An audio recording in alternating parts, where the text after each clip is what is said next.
Gentlemen, I have a question for you. Who is Thunder and why is it at war? In this game, you can be anything you want to be, and people will still be racist at you. Are we going to still be a sane person by the end of the 30 days? Or will we succumb to the PTSD symptoms this game causes to its player base?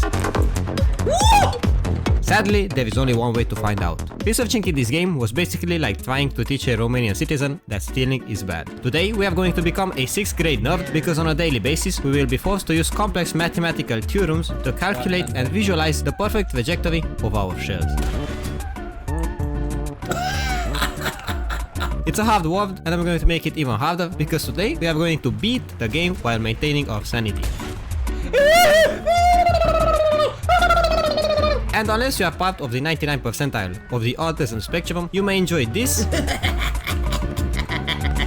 this, and this. But why are we doing this? Because we love leaking classified military documents, boycotting our game, and spending our life savings on virtual tonks. Look, I'm going to be honest with you, I don't know the point of warthunder, but my personal take is that we ingested some Coca-Cola lines, and when we are shooting literal nukes and calling ourselves the Top Gun, we're actually terrorizing the IRS. But this is all beside the point, because today we are going to witness the psychological distress warthunder has on a normal guy just after 30 days of relaxing and casual gameplay. It's coming. I'm so good. Let us begin. It all starts at the nation picking point. Look, there's way too many options, so let me walk you through this real quick. Pick your most marginalized group and ignore the others. Now set up your idiots and start playing, and spawn in somewhere in Poland. Then do all of this only to die from the smallest tank in the game, roughly 35.12 kilometers away. But that's not a problem. Just spawn in with your more armored tank, spend 8 minutes driving from Poland to Romania, and by the time you arrive, maybe, just maybe, your tank will still have steel left on it. Then position yourself correctly and start farming players with absolutely zero peripheral vision of situational awareness.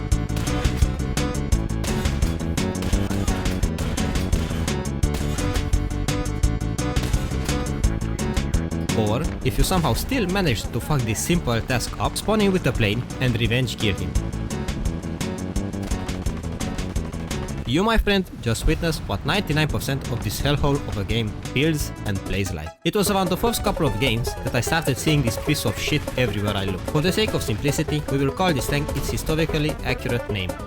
The thrbuster. You see, the thrbuster is a unique piece of junk. Frontally, you cannot penetrate it. You can, however, shoot it in the rectum and disable it, or blow it up. All of these sound like good solutions, right? Well, considering the fact that every time you see this autistic piece of garbage, it will look inside your soul and suck away your life essence. Which means these are in fact not very good solutions. The only way to kill it is with bombs or a lucky shot to the soft cranium. It was around this time when I decided to have a look at the ammo types and the extensive research on them. Anyways, I found out that big bullet equals big damage, and then forgot about this. Master aimer. Oh, masturbator. Congratulations, you have reached the part where I become obsessed with the T-34 and the T-34-87. Oh. I love these two tanks, and I think that making love to them would be something I will definitely include on my bucket list. Just look at these two. The angles, the succulent toxic vomit color, the incredibly good gun depression. Communist gun depression, best depression. Make it a perfect tank. We have successfully reached the halfway mark, and to demonstrate that I remained perfectly sane,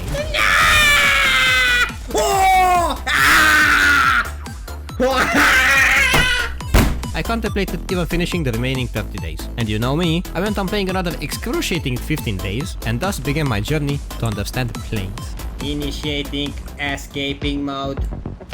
Brrrr. Get clapped. Honestly, I love the dynamic damage models in warthunder, mainly because when I crash my yawl into the side of a T-34 at 600 km an hour, I get a complex detail of why I may no longer sustain the process of breathing, seeing, and even being alive. Why am I on the same battle rating as a fucking jet?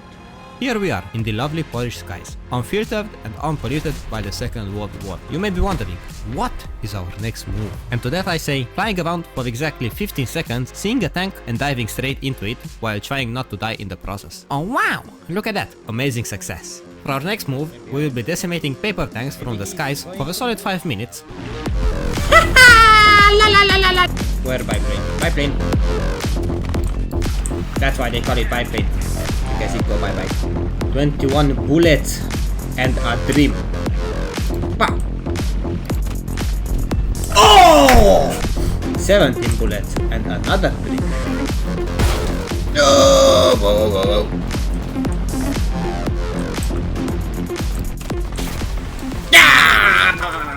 You see, I wasn't always this talented in the skies. In fact, I started as a target practice for more experienced players with an average life expectancy of around 30 milliseconds.